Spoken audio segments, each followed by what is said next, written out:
এই 5 বছর ধরে 20 বছর করুন যায় না? আরে দুলা ভাই, শুরুতে যদি 20 বছর বলি, এই যে আপনি যেরকম সবারে কামড়ানো শুরু করছেন, তারা তো আপনারা কামড়ানো শুরু করবো।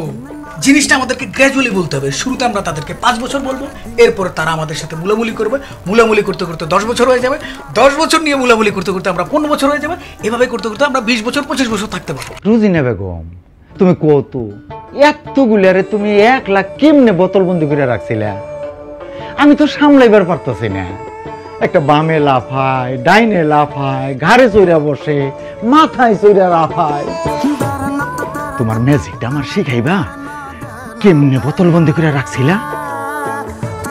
হাত দিয়ে কি করবা? নাও।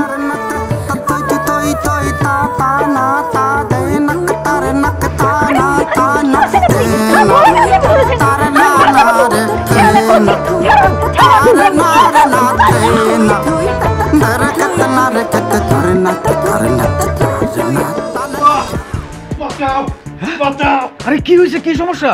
স্যার, আমার হাতে কামড়ে দিয়েছেন, এখন কি আমার নাভির ঘোড়ায় 14টা ইঞ্জেকশন দিতে হবে? আরে কি বলতেছেন আপনি? আপনার স্যার আপনার হাতে কামড় দিয়েছে মানে? দূরে কোথায়? কই? এই তোমরা কই গেলা? আমাকে দেখে পালাচ্ছ কেন? আমি তো তোমাদেরকে ভালোবাসি। ও তাই না? আরে দুলা ভাই, কি হয়েছে আপনার? সমস্যাটা কি? স্যার, সম্ভবত J1।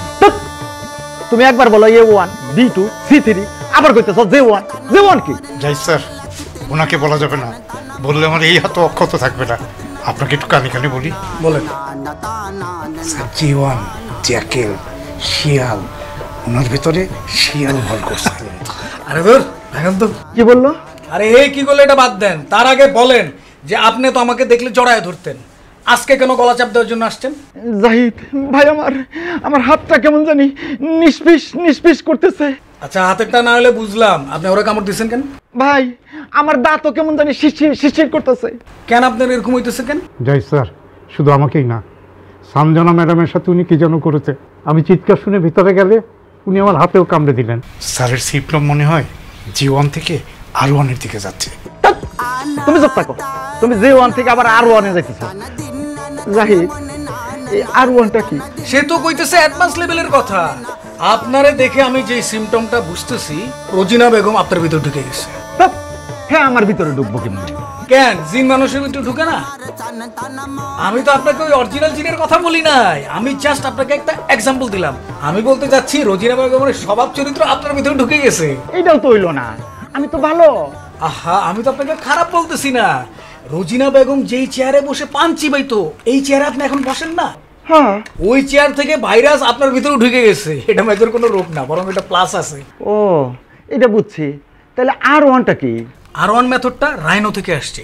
রাইনো হচ্ছে গন্ডার, মানে গন্ডারের চামড়া আপনার শরীরের সাথে সেট হয়ে গেছে। এই যে গ্রামের মানুষ আপনাকে এত বকাঝকা দেয়, গালিগালাজ করে, আপনার গায়ে লাগে না? একদম না। এরাম করে গাইলেতে থাকুক, আমরা আমগো কাজটা করতে থাকি। কিন্তু জাহিদ, গ্রামের মানুষ তো আমার স্মরণের জন্য ব্যস্ত হয়ে পড়ছে। আমার তো মনে হয় এই কারণেই আমার সমস্যা হইতেছে। হ্যাঁ, আমি জানি তো, আমি তো আপনার অবস্থা বুঝতে পারতেছি। আমি আজকে সকালে গ্রাম থেকে আসলাম, গ্রামের অবস্থা তো ভালো না। শুনেন, আপনাকে নিয়ে যেহেতু প্রশ্ন উঠছে, আমাদের উচিত একটা গণমিটিং কল করা, সেখানে তাদেরকে একটা রোড ম্যাপ দেওয়া। যেহেতু তোমরা দুলাভাইকে চাচ্ছ না, আমরা সরে যাব, বাট আমাদেরকে 5টা বছর সময় দিতে হবে। কারণ এখনো গাছের পাতায় রং করা শেষ হয়নি, সিন্ডিকেট কৃষকের ক্ষেত পর্যন্ত পৌঁছায়নি, মাটির বাসনে এখনো আমরা সবাই খাওয়া দাওয়া শুরু করিনি। আচ্ছা, বুঝলাম। কিন্তু জাহিদ, এই 5 বছর ধরে 20 বছর করুন যায় না? আরে দুলাভাই, শুরুতে যদি 20 বছর বলি, এই যে আপনি যেরকম সবারে কামড়ানো শুরু করছেন, তারা তো আপনারা কামড়ানো শুরু করবো। জিনিসটা আমাদেরকে গ্র্যাজুয়ালি বলতে হবে। শুরুতে আমরা তাদেরকে 5 বছর বলবো, এরপরে তারা আমাদের সাথে মুলামুলি করবে, মুলামুলি করতে করতে 10 বছর হয়ে যাবে, 10 বছর নিয়ে মুলামুলি করতে করতে আমরা 15 বছর হয়ে যাবে, এভাবে করতে করতে আমরা 20 বছর 25 বছর থাকতে পারবো। ক্লিয়ার? যাই স্যার, ইঞ্জেকশন কি দিতে হবে? আমি ইঞ্জেকশন খুব ভয় পাই। এখন আপনি যেটা করবেন, আপনার হাত এবং দাঁতকে নিয়ন্ত্রণ করবেন, বাকিটা তো আমরা দেখতেছি। এই যে আপনি তারা কামড় দিয়েছেন, তার দিকে তাকায় হাসি মুখে বলবেন, আমি ভালো ছিলাম, ভালো আছি, আমি আর কামড় দেবো না। বলে, আমি ভালো ছিলাম, ভালো আছি, আমি আর কামড়াবো না। আমি ভালো ছিলাম, ভালো আছি, আর কামড় দেবো না।